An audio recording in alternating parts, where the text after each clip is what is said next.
Are you currently in a season where you are trying to come up with something to sell online? There is so much money to be made online, and whether you want to start a course, which we're going to talk about, you shouldn't start a course.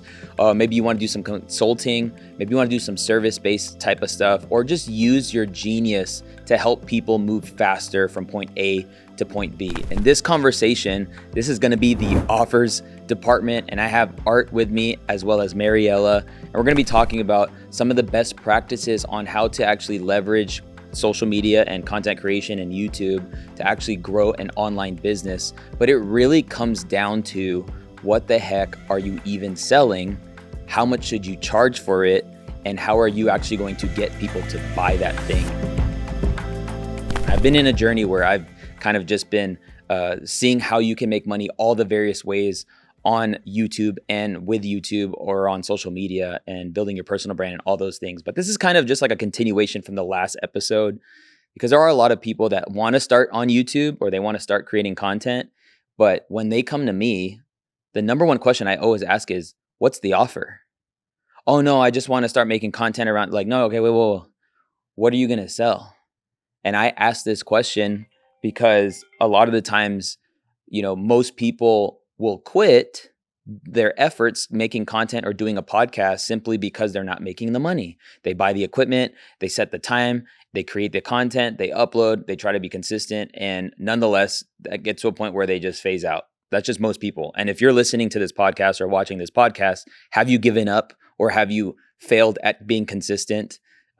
Be truthful in the comments, and tell me why. Why are you not consistent? Is it because you're not growing enough, or is it because you're not making enough money from it? And the quickest way to make money on social media and YouTube is to actually offer or sell something. Yeah. So I did want to ask, so from what you just said, it sounds like you should have an offer in mind before you start even making content, right? So maybe we should define what an offer is. Yeah.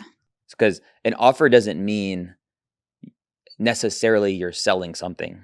Right. It just means something you have to offer. Yeah. Like a newsletter or a piece of you. Something you give in exchange for something is an offer. Yeah. So, the biblical model of an offer I think about is when Jesus is like, come to me, all who are weary and heavy burdened. So Jesus was very specific in who his offer was for. So if you are trying to X, Y, and Z, that if like this is you, then, what's the solution?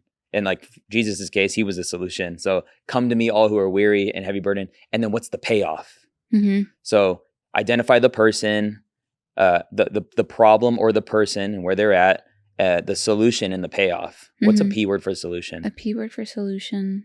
The process. Process? Yes. So what's the problem? This is the process. And then the process is going to get you this payoff. There you go. So that could come in the form of something for free. And so if you are somebody who maybe right now you don't know what you want to sell, you don't know what you want to do, you don't know if you want to do one-on-one, maybe you wanted to start a course, or like if you're in that place, at bare minimum, I always like to let people know that you should start an email list.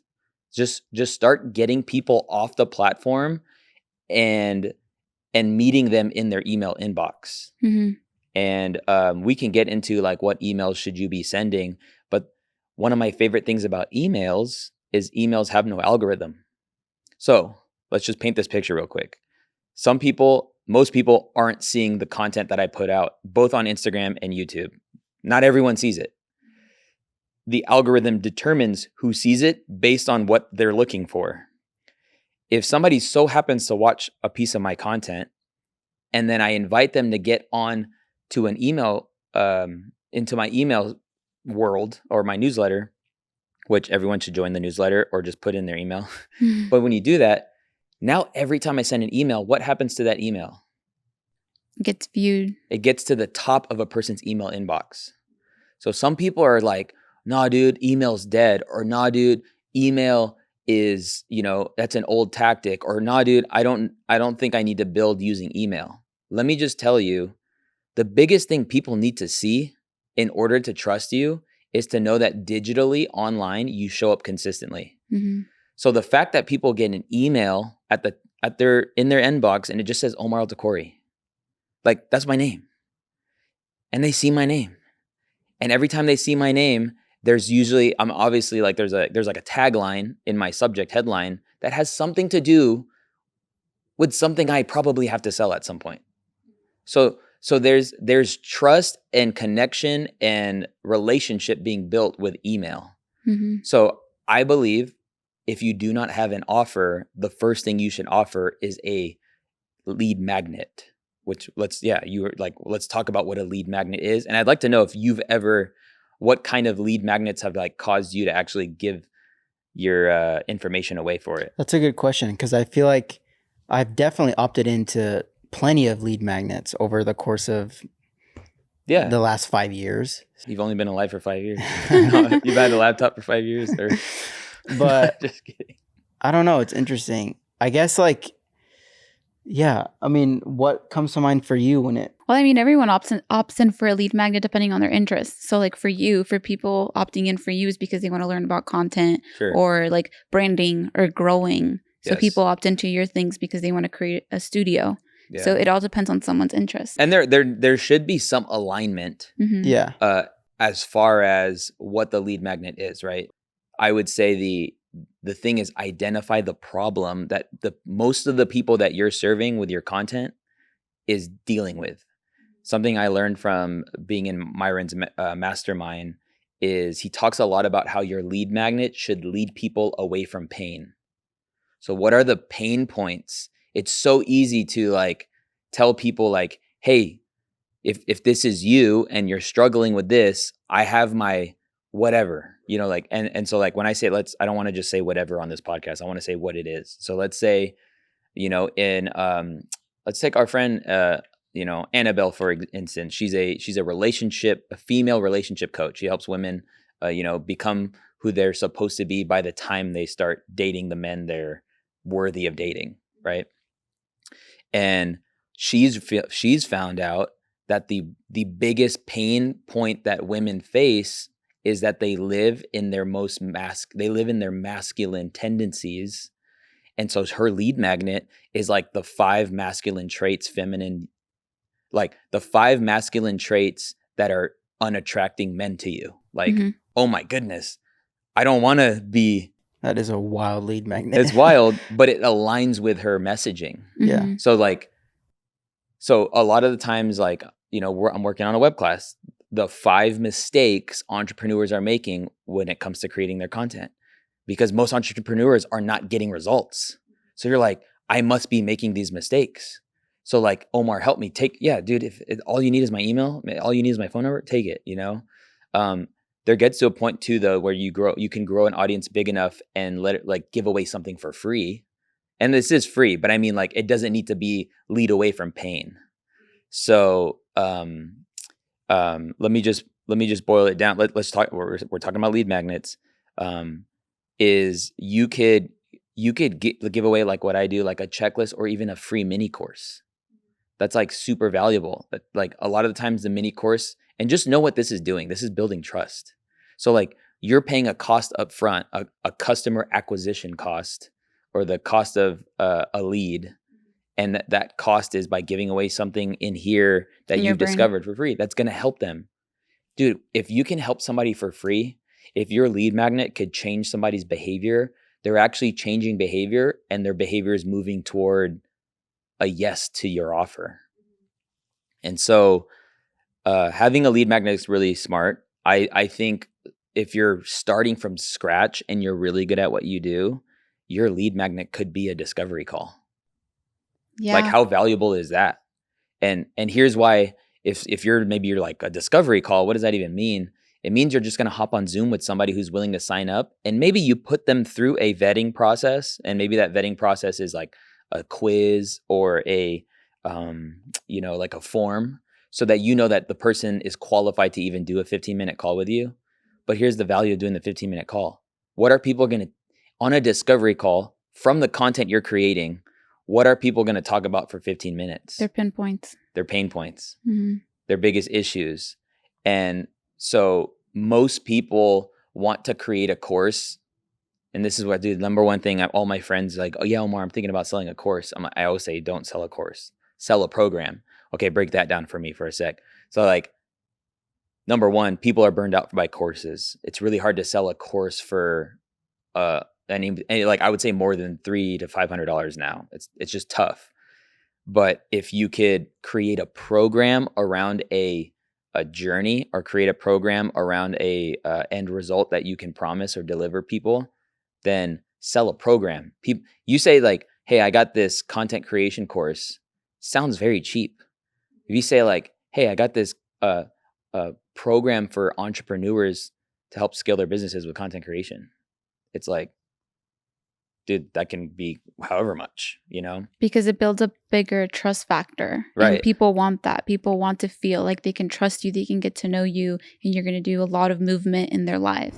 Have you ever wondered to yourself or asked yourself the question when you watch my content, how the heck does Omar's quality of video look and sound so dang crispy? It's literally the number one question I get asked, whether it's privately in the DMs or people commenting on my videos on Instagram or even on YouTube. The reality is, I believe the quality of videos that I've been able to produce has been the recipe to my success online. And I want to give you access to my live document where I've listed out everything I use, both for the podcasts I create, to the YouTube videos I make, as well as to what I use for my smartphone to make it look and sound amazing. The reason I put it on a live doc is because I keep this document updated in real time with everything that I'm using. So just head over to thevideodept.co/crispy, or just click the link down in the show notes. Let's get back to the conversation. I actually think people who sell courses that have too much information in them are low-key scam artists. Why?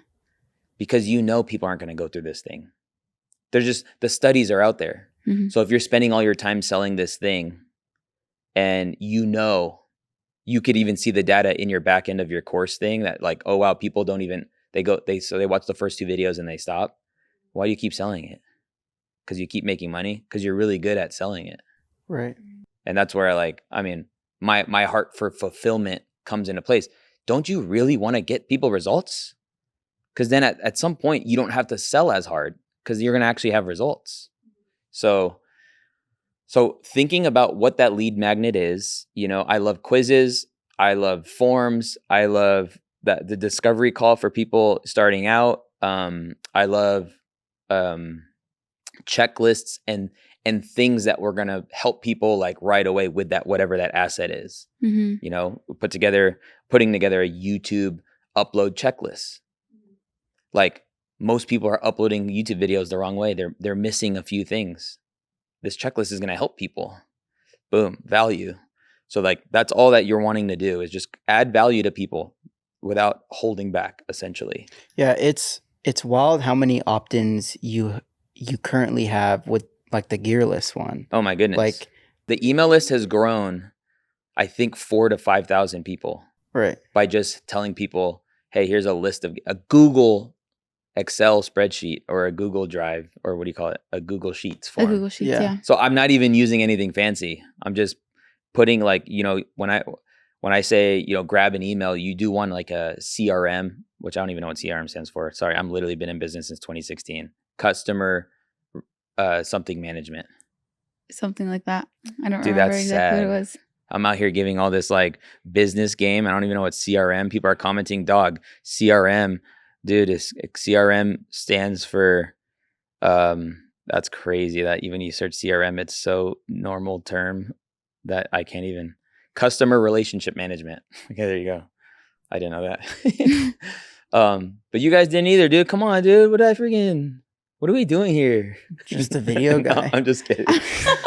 All right, I'm just a video guy. But yes, the amount of, like, and that's some good insight, are like, what are the top questions people are always asking you? People always ask, hey man, what gear are you using? Hey man, what mic is that? Hey man, what camera do you use? Hey, what do you use to edit video? How do you edit video? You know, what are AI things that you guys use? How do you guys do captions? Like, these are all insight for things that if somebody's willing to ask that, there's going to be 90% more of those, 90% X. I don't even know what math that is. I'm just disqualifying myself. But that aren't asking that question, that are thinking the same thing. And so that's why, like, there was the most recent lead magnet. Wow, dude, you're getting cozy. No, I'm just kidding. The most recent lead magnet is the travel podcast setup. Oh, yes. I love that one. Okay, so a travel podcast setup. I knew people were asking that question, so I reverse engineered the whole thing and didn't use YouTube in this sense, but went on a trip. We had the podcast set up, and I just shot a quick video. Hey, you ever wonder what you should take on the road when doing a podcast? Well, this is the podcast setup. It's this, and this. And if you want the list, just comment the word travel and I'll send it to you. And that grew the email list like 2,000 people. Yeah. But it's nice that list is also, it's not just a list of like the names, it's links that people can click. Yeah. And obviously those links like generate income because they're affiliate links. So there's like, the free thing actually does have a level of, that's kind of big brain. I don't want to like lose people, but I use affiliate links and anyone has the opportunity to do that.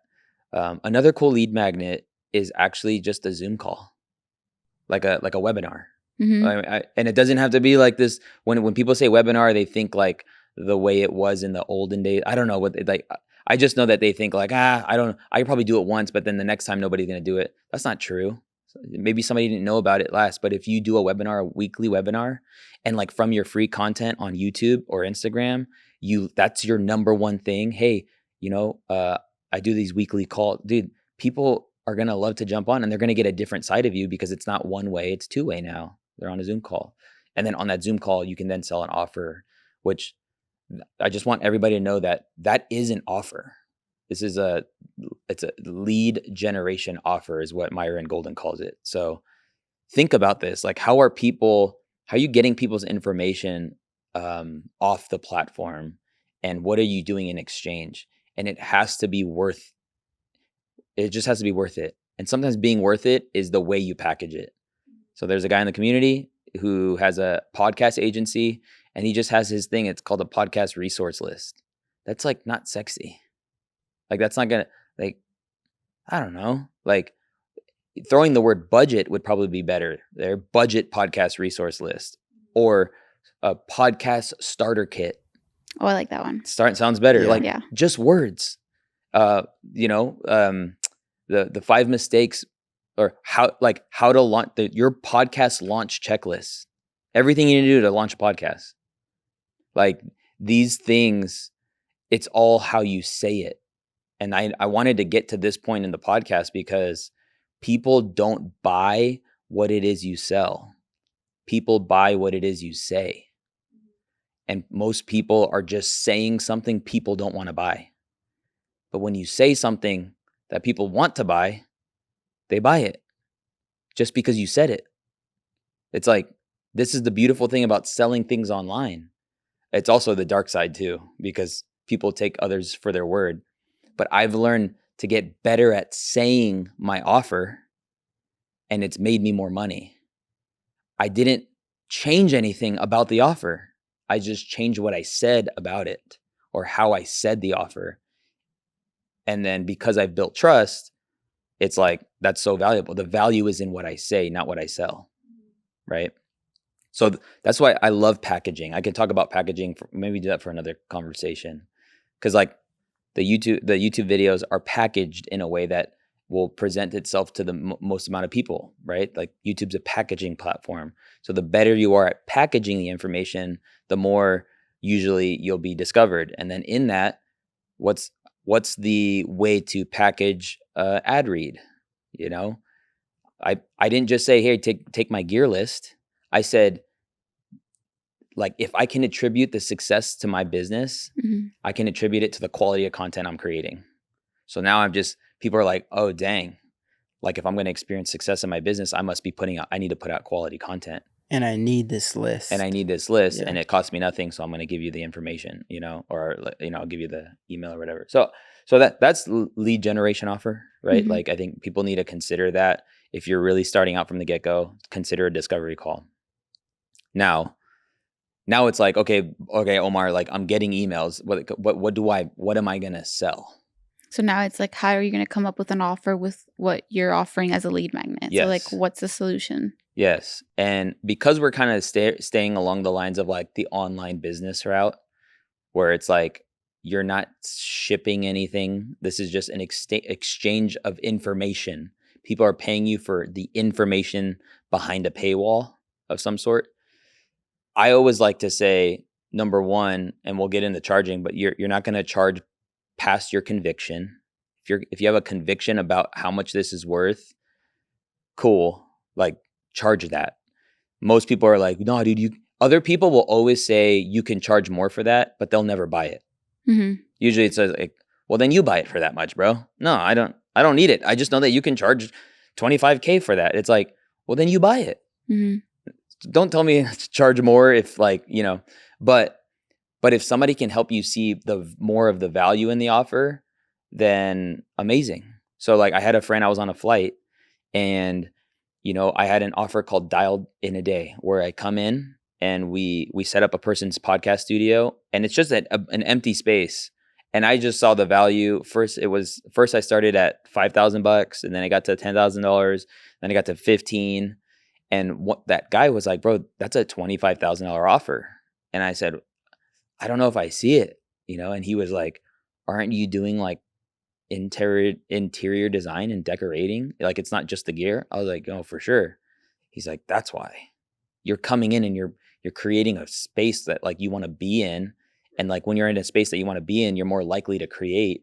So it's like, you need to like paint the picture of the value. Like how much will people pay for an interior designer for a space? Like you're telling them what furniture to buy, what things to put in the background and all these things in addition to the gear and the SOPs and all that stuff.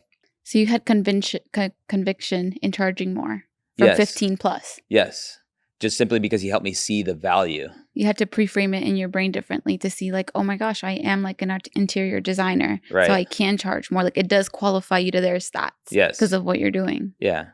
And I mean, I have a lot of friends that are Christian and they're getting into creating some sort of thing like where they want to make money online.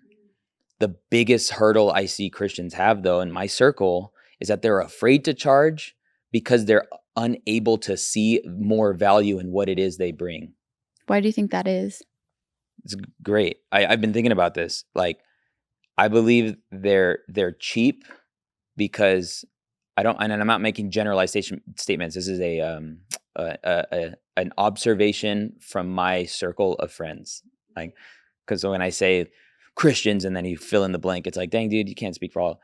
My friends who know the Lord, mm-hmm. most of them have a terrible job or do a terrible job at charging a lot of money because they're terrible buyers. What do you mean by they're terrible buyers? They're always looking for a deal. They're cheap buyers. They're cheap. They buy things with cost in mind. And I've learned rich people buy things with value in mind.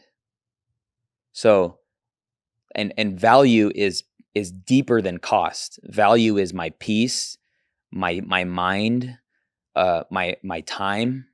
So like, this is why like Alex Hormozi always says, like, if you're going to do something, like do the thing you do and do it for rich people because they pay more and they're better clients. They're not like naggy. They don't always want to cut corners. It's like, hey, so how much will it cost to do the XYZ? It's like, okay, cool. Like, or try to negotiate you. Yeah, they never, you don't need negotiators. Yeah, it's because they see the value in just letting you do your thing and mm-hmm. just paying your price. Right. And there is like I think there's actually like, there's a book called Business, what is it called? It's called Business Principles from the Bible or something like that. And it talks about how Jews back in the day, or like Jews are very successful because they just stay in their lane. And when you try to dabble in all kinds of things or try to do something yourself. So let's just say like so people who are cheap are more likely to fix their car when it breaks down, change themselves, do the thing themselves. They don't value their time mm-hmm. and they think they're saving money by doing a half butt job on something that they can just pay somebody who's really good and excellent at it. So there is an ideology in the Jewish community where you actually are messing with God's economy when you try to do something that you're not designed to do. So by you not staying in your lane and not just paying somebody who's good at the thing, you're actually messing with the ecosystem that God's trying to put into place. Got it. So their belief sets them up for like not having that fear factor of charging. Yeah. Like not seeing it as a negative thing. And like he kind of talks about how you'll never see a Jew mow their lawn. You'll never see a Jew try to fix their own car unless they have their own shop, or unless they have a landscape company. They usually are really good because they believe in the ecosystem God's put into place. Wow, I think there is power in that principle.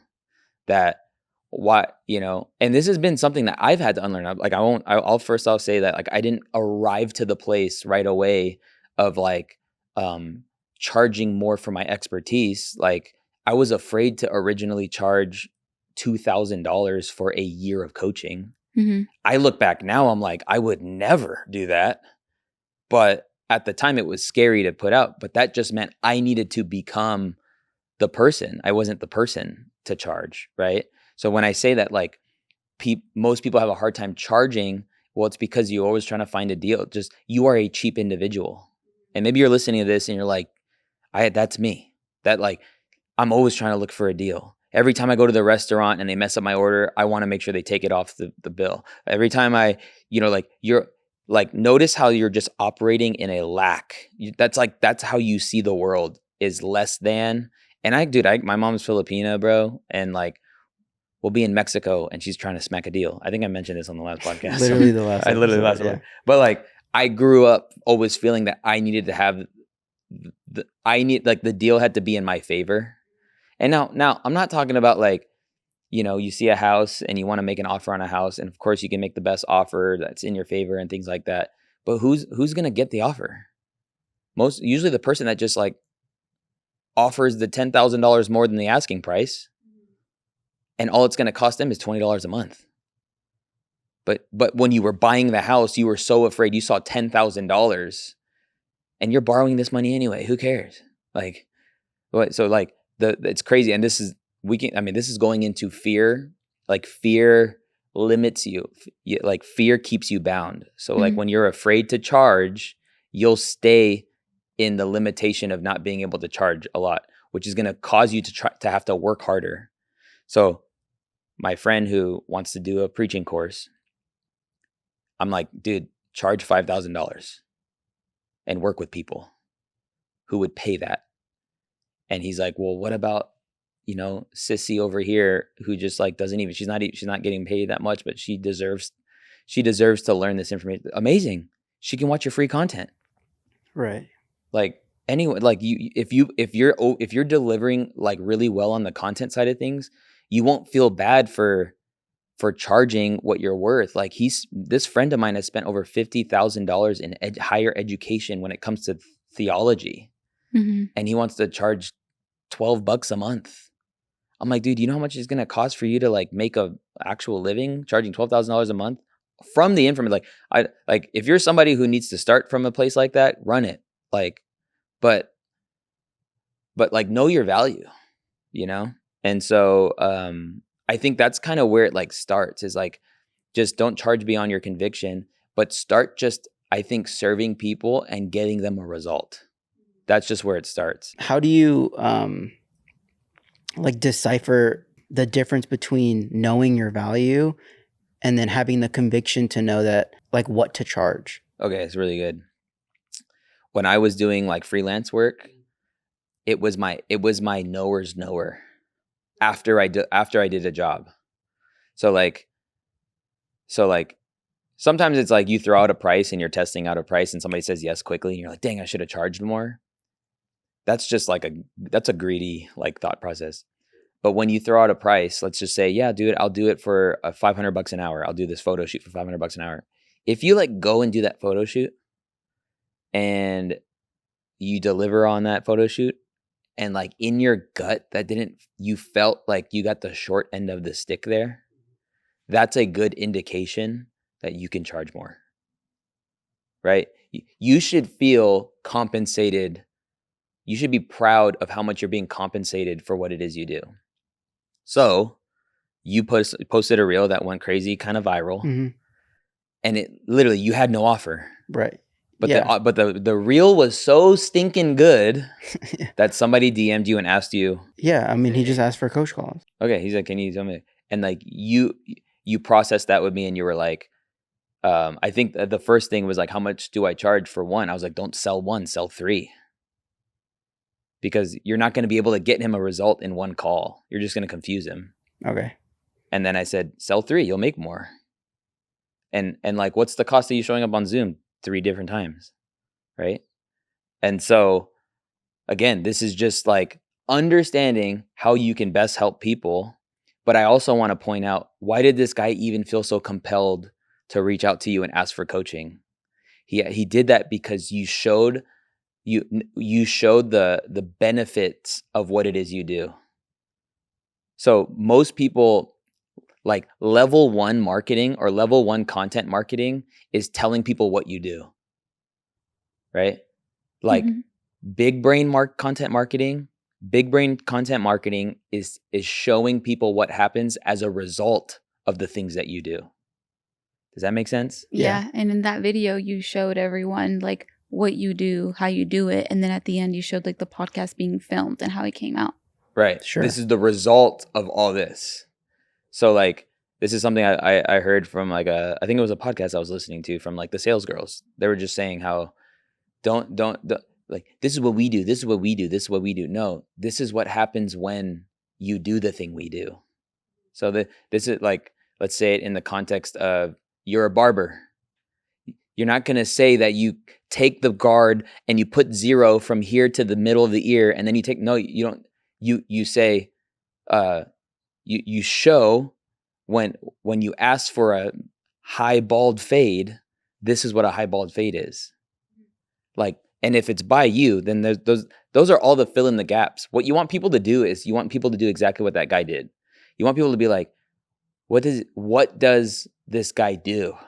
Because the curiosity on the stuff that you share online comes from a place of like, wow. You just like, people get wowed because of the result or the payoff of what it is that you do. That's like, hey, do you do any coaching?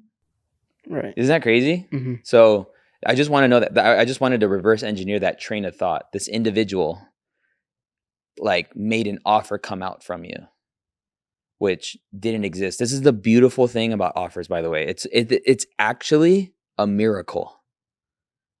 A miracle that you had nothing. It was invisible. And you created something with your words. And you made what, $1,500, $1,000? Something like that, yeah.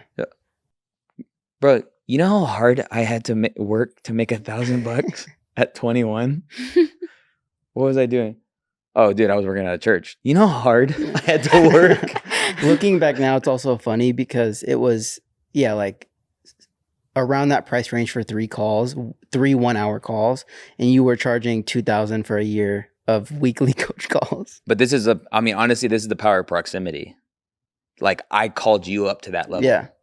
So this is why like belief could be borrowed. Mm-hmm. I lent you my belief to tell you that this is worth it. Right. No, I don't. No, it's worth it, and it's even possible. And it's possible. Yeah. It's like, and if you're living isolated, I'm telling it. Or if you're living isolated, or you're walking, and your 5 closest friends are literally just not. I don't want to say low level people because you're not better than anybody, but they're small minded people, dude. It's gonna be impossible for you to feel like.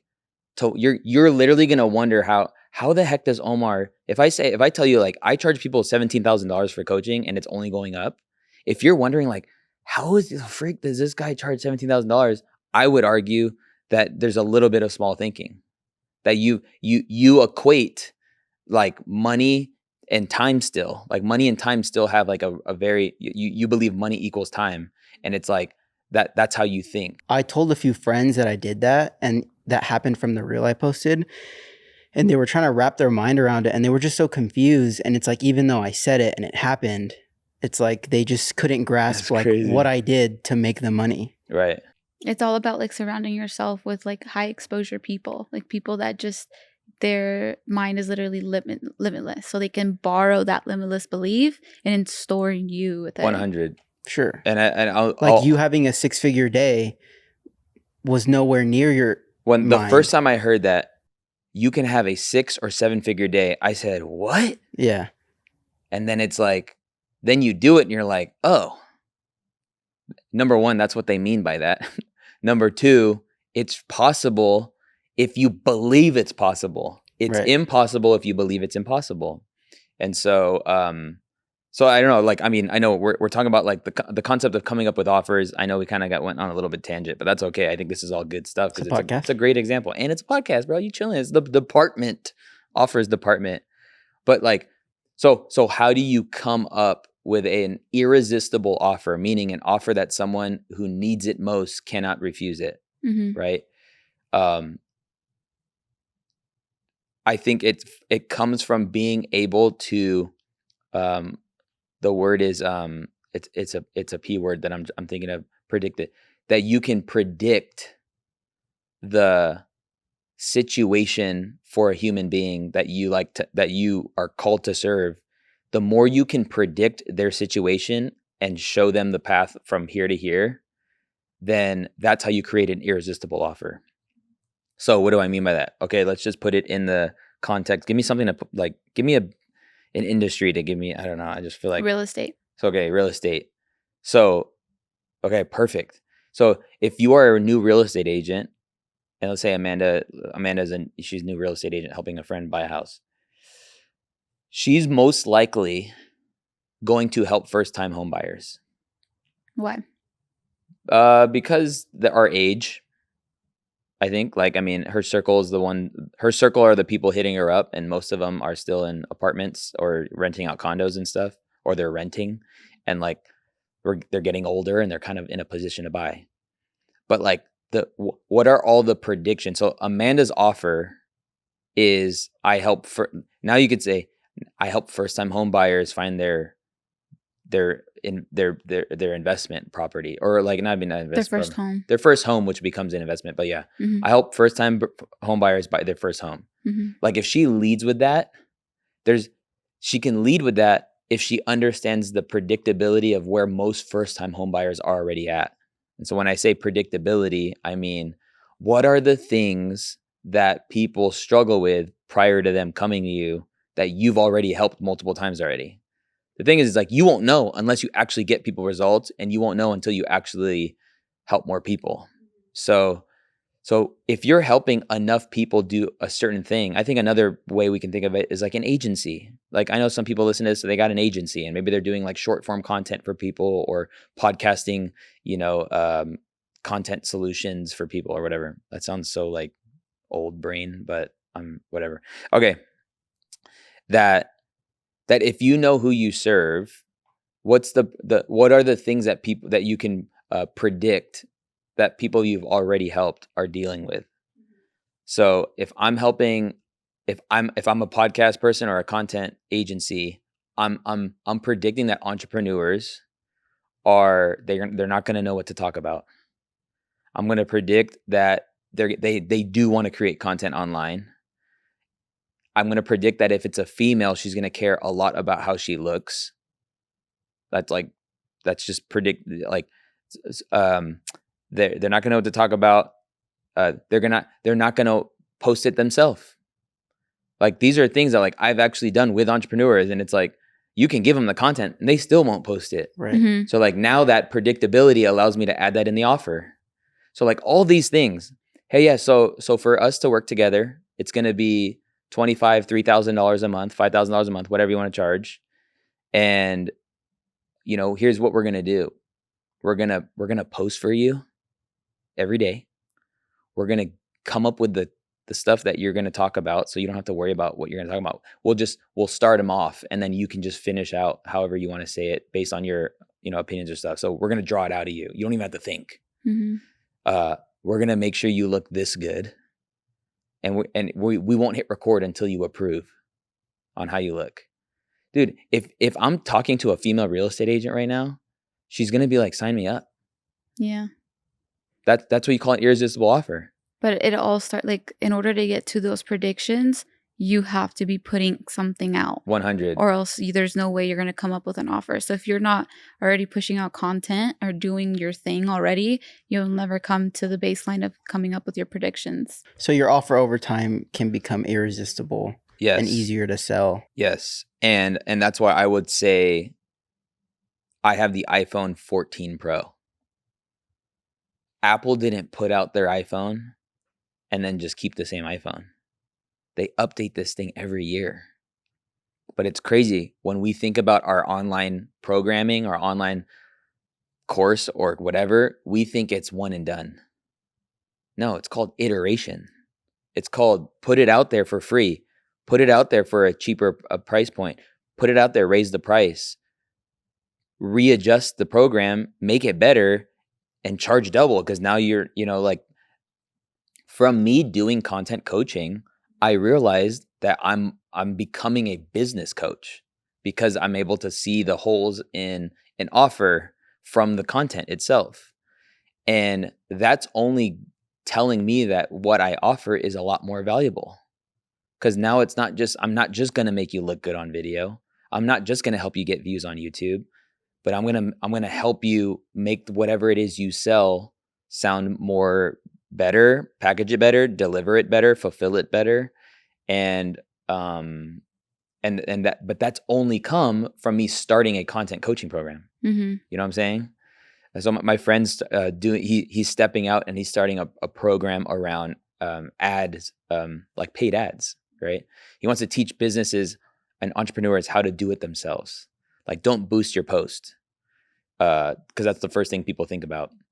Anyway, he just ran he's like, yeah, dude, I'm gonna shoot the course. This is why I tell people, do not put out a course. Don't make a course this year. Create a program. And a program, when you say the word program, it literally is whatever you make it. So you had an editing program with this guy, and it was so what does it look like? It looks like 3 Zoom calls one-on-one every other week or every week. And then you can choose to move forward if you'd like to. And did he want to? Yeah. Which, okay, what does that prove? That proves that, and you're getting so much insight, but that proves that once you serve somebody, there's a type of person that even wants the next level. So that's what you call, like, that's the ascension, or retention. But this friend of mine, he thought he had to sit down and shoot a course. The issue with doing that is you're making the content in your course all about what you think will help people. And this is like low level online guru or online mentorship. This is really good. Because we're so self-consumed in our own expert, we think we know what people want to learn. Right. No, let people tell you what they want to learn. So what I told my friend was like, hey, if you're looking to start a course this year, pause on it, write down your curriculum or write down the structure of what you want to deliver, but do it over live Zoom calls.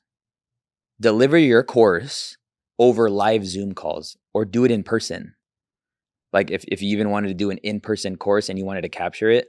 So teach what you want to teach, but you doing it in front of an audience will allow for them to ask the questions and give you the feedback and tell you what can really make this thing bulletproof. I love that. I love that idea and perspective. Like, instead of take that curriculum and instead of doing a course, you're going to do like basically a workshop or a live event weekly, and that's your curriculum. Yep. Each week is going to be a different curriculum for 8 weeks. Like at church, we had discipleship. It's 8 weeks. Yep. So I absolutely love that, because people nowadays, they do find course like to be cheap or, not effective anymore. People want that intimacy. And then when they get that intimacy, what they're receiving is more effective. Right. And I feel like it serves both sides better, because when you feel more fulfilled when you're giving that help to that person, because you've built a connection. And when you're receiving this type of information, you're also building that connection and you feel more empowered. Right. You feel like someone's supporting you, someone's helping you, someone's rooting for you.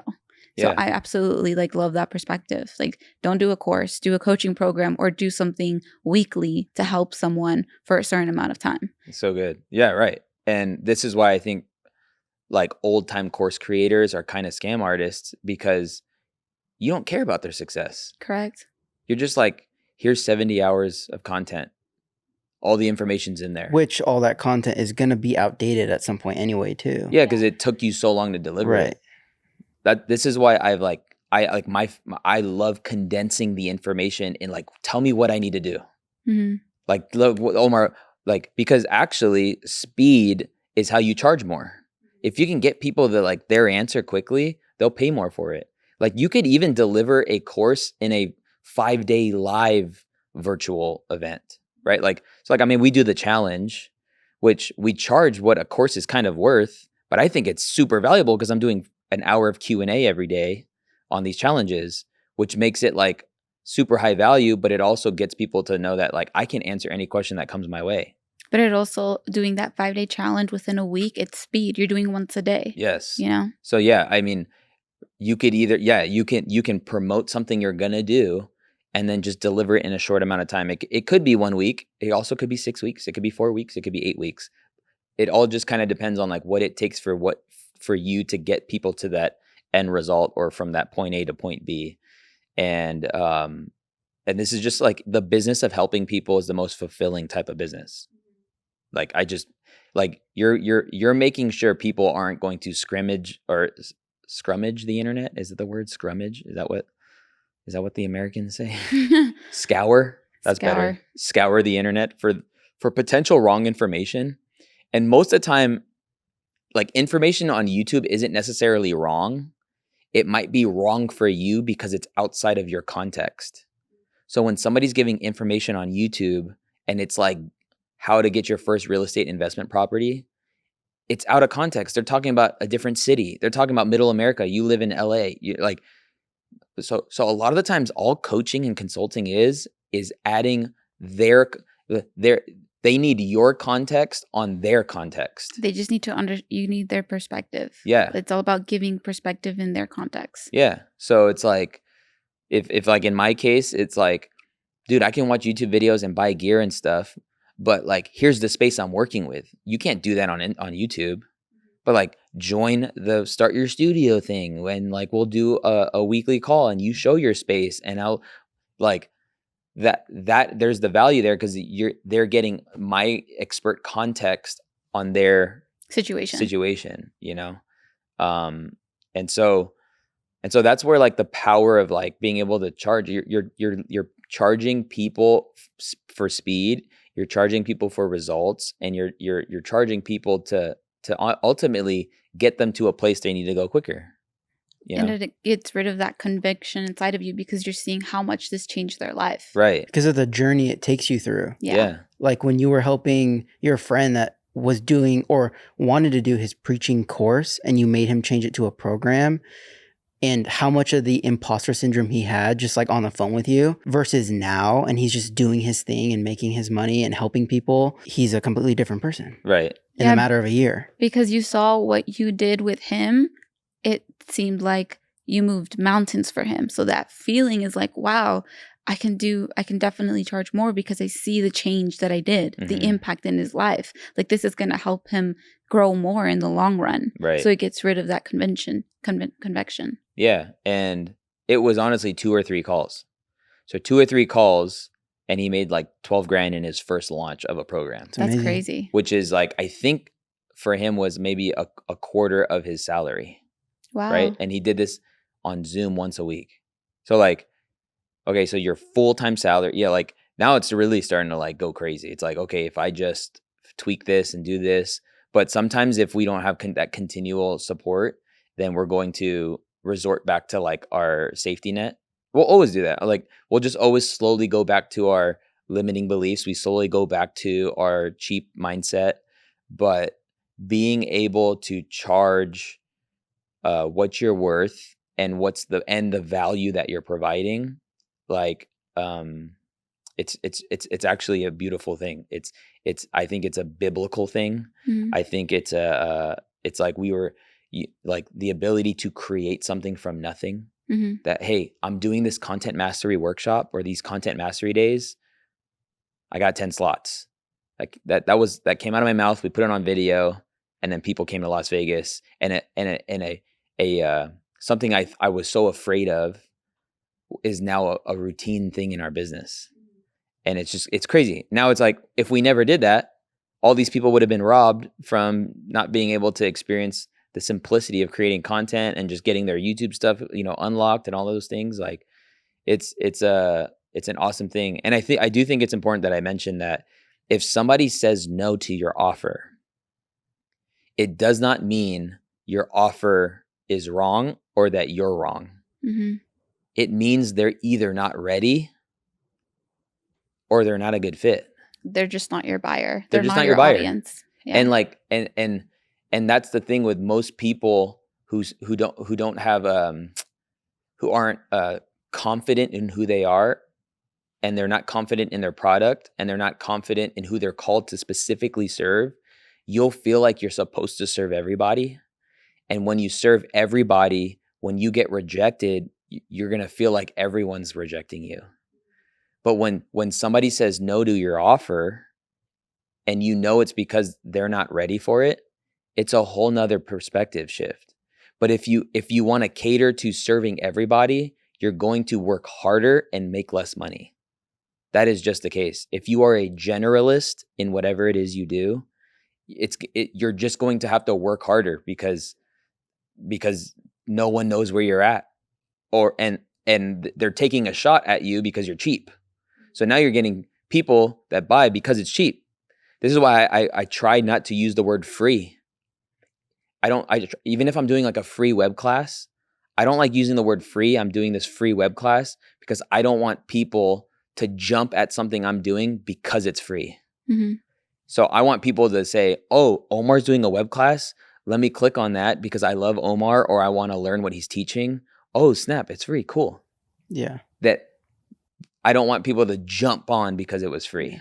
Yeah, like even back to your lead magnet, the gear list isn't a free gear list. It's just get access to my so-and-so. That was premeditated. Mm. Yeah, we thought that through. So yeah, is there anything else when it comes to offers that we can dial in? I think it's like how to sell it. How to sell it. Yeah, like the packaging of it. Good. Yeah, so we kind of talked about the way you frame it. Yeah. But honestly, I mean, that's a whole nother podcast in itself. Yeah, and I would say because it goes so deep. Yeah, I would say check out the Sales Girls conversation because they talk about like letting people know the end, like like what's going to happen as a result of you buying your first home. So like we could make it about the stress of buying a home and like all it takes and offers being rejected and stuff, and we could say, hey, what would your guys' life look like? Like for me, when I bought my first home 5 years later, we sold it and $105,000 just hit my bank account, changed my life forever. But like I didn't know that's what I was really doing when I bought my first home. I just didn't want to live in an apartment. Like that was like literally it. But when it comes to selling your offer, you need to really reverse engineer where people are mentally, emotionally, maybe even spiritually when the offer is presented. So this is why when people sell on social media, you're a low-level salesperson because you're not considering where people are emotionally, spiritually, or mentally. Mm. People are in a mindless state when they're on Instagram. Like people aren't looking to be sold when they're on YouTube. They're looking for information. So don't sell something on Instagram necessarily. Like if it's like a cheap thing, that makes more sense. Like if it's like a whatever, like you could sell a cheap something, but you're not going to sell coaching necessarily on Instagram. You're going to sell coaching on a Zoom call. You're going to sell coaching in an event, whether it's online or in person. You're going to sell coaching in a conversation, not through your content, right? So what you use the content for is to create the mechanism of how someone is sold. And a lot of the times it could be a phone call. Like when Lewis Howes reached out to me and was like, hey man, I need help with my studio in my basement. I was like, oh snap, like let's hop on a phone call. And all a sales conversation is like, tell me what you need. Like, what are you looking for? Hey man, like I got this space, I see what you're doing. It's amazing. I just don't know what to buy. I don't know what, like, you don't have to be so like stick to the script. Like, what would this happen as a result of me coming in? You can say like, do you think doing this in like a day is where you're at? Like, you don't want this to take a long time? Like 100%. Well, that's why we do the dialed in a day. It's just a couple Zoom calls, and then we show up for a day and it's done. He's like, sounds amazing. And so as far as the price goes, it's going to cost about $15,000. I've gotten people that say, whoa, that's kind of like pricey. Mm-hmm. Yeah. That's fine because they're not your audience. And they could say that and just don't say anything. Hey man, that's kind of pricey for sure.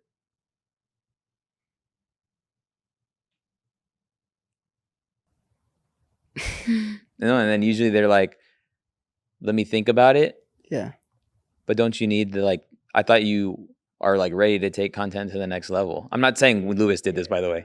He was like, bro, sign the dotted line. Let's freaking do it. The cool thing about that is you used to be scared of saying your price, like even through text.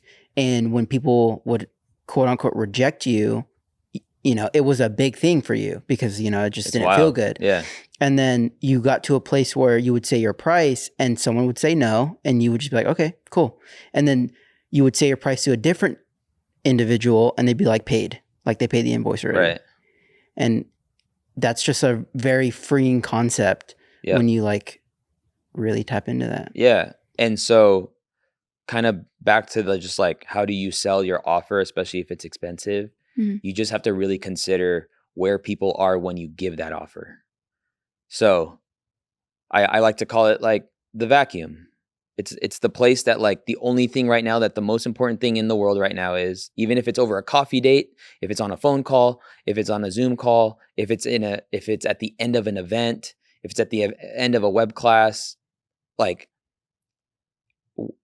where are people when that offer is delivered? Mm-hmm. So the cheaper the price point, the less you have to worry about it. You still have to sell. Like your free content better be freaking amazing for you to like really scale at that point. But if you're selling something like that's more than 15, 2,000, 3,000 plus, you gotta talk. You need to talk to somebody. Mm-hmm. So this guy was all in for our workshop. He told me in the end, I'm there. You know how many people have said I'm there, and then I send them the link to the website and they never pay? They just leave it there because they see the price. Because they see the price, or now they're just like, But I said with this guy, I was like, email studio@thevideodepartment.co, and we'll have somebody call you. And then you called, and boom, boom, boom. Like, yes, it was a yes, but at the same time, him being on the phone. By the way, when somebody's on the phone, like, take a payment too. Like, while you have them, say like, we can just start for X amount down and then we can set something up later. Like, don't like, maybe the price up front altogether is like crazy, and that's okay. Just create a payment plan or something. I don't know. Like, that's a little bit more nuanced, but while you have people on the phone, it's best to just, take some form of payment on that call, but that's how you sell it. How you sell it isn't about the tactics.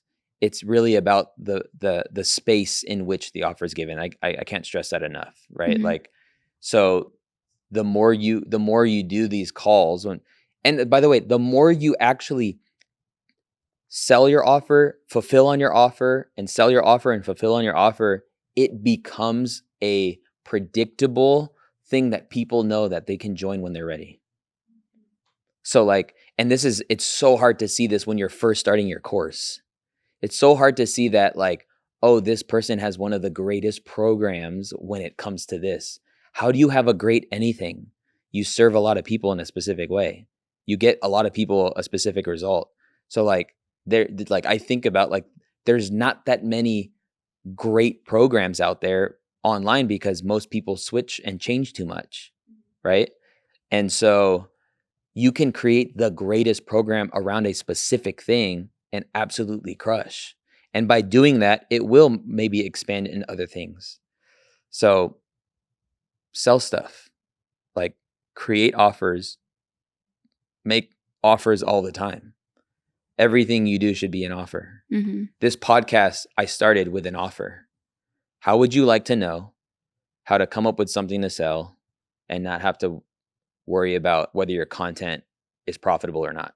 Like, you like coming up with offers. I mean, I'm loving it. Like, I was working with Neil. He's gonna have an event, and I was working with him on his offer at his event. Oh, wow. And by simply coming up with a thing that wouldn't cost him any more energy than what he's already doing, but it made his offer irresistible. It was just one element. And it's because you had him frame it different, right? Yeah, it was just, and I hope he actually does it. We actually got lunch soon. I'm about to hop in the car. Tell him 5 minutes. But he's gonna offer a thing where he's gonna do, for people joining in this moment. This is what you call a MIFKey. Best it's MIFKey, I think. MIFKey, most incredible free gift ever. Yeah. So, yeah, his was that I'll do an event with you, and I'll bring the talk. Wow. You just need to get people on a Zoom call. That's like, you're at this guy's event who's got these incredible people on stage, mm-hmm. and he's like, for everyone that signs up for this offer, I will do an event together. How cool would it be if we put on an event together? Is it in a virtual event or a live It'd be event? virtual. If it was in person, he'd be willing to do it if it made sense. Right. But he's got clients who represent dozens, maybe hundreds of people. Mm-hmm. So we do an event. Mm-hmm. I bring the talk.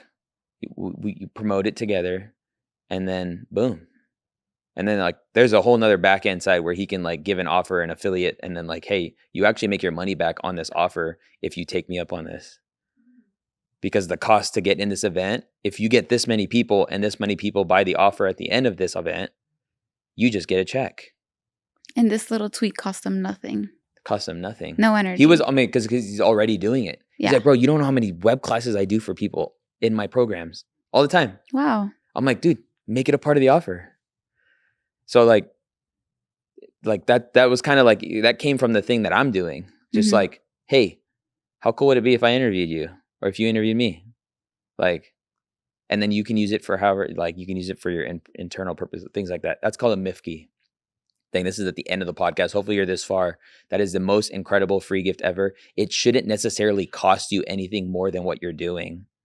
It can if you're starting out, but this is the thing that you can add into an offer that would take the value to the next level.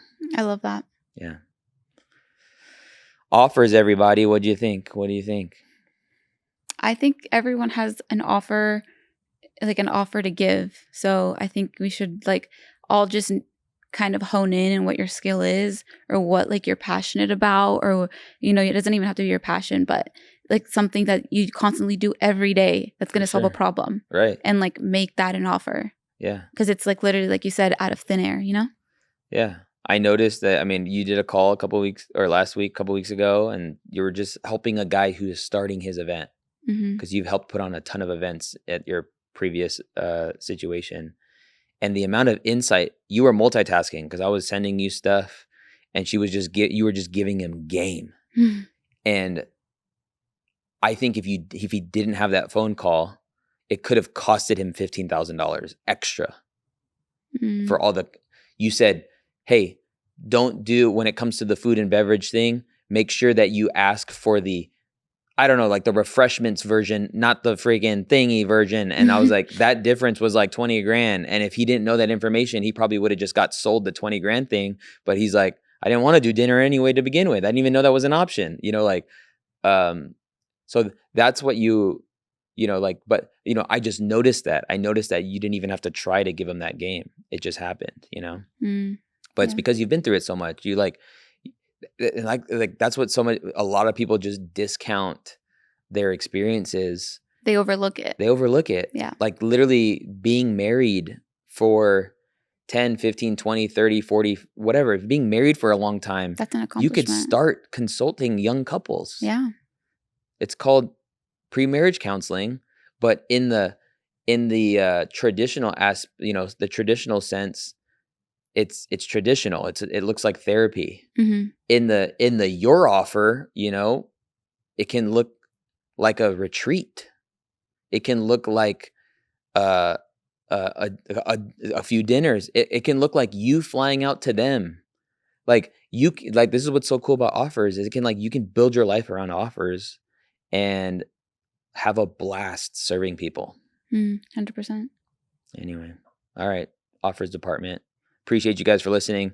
If you could subscribe, I never asked for a subscribe wherever you're listening to, and that's okay. I'm chilling.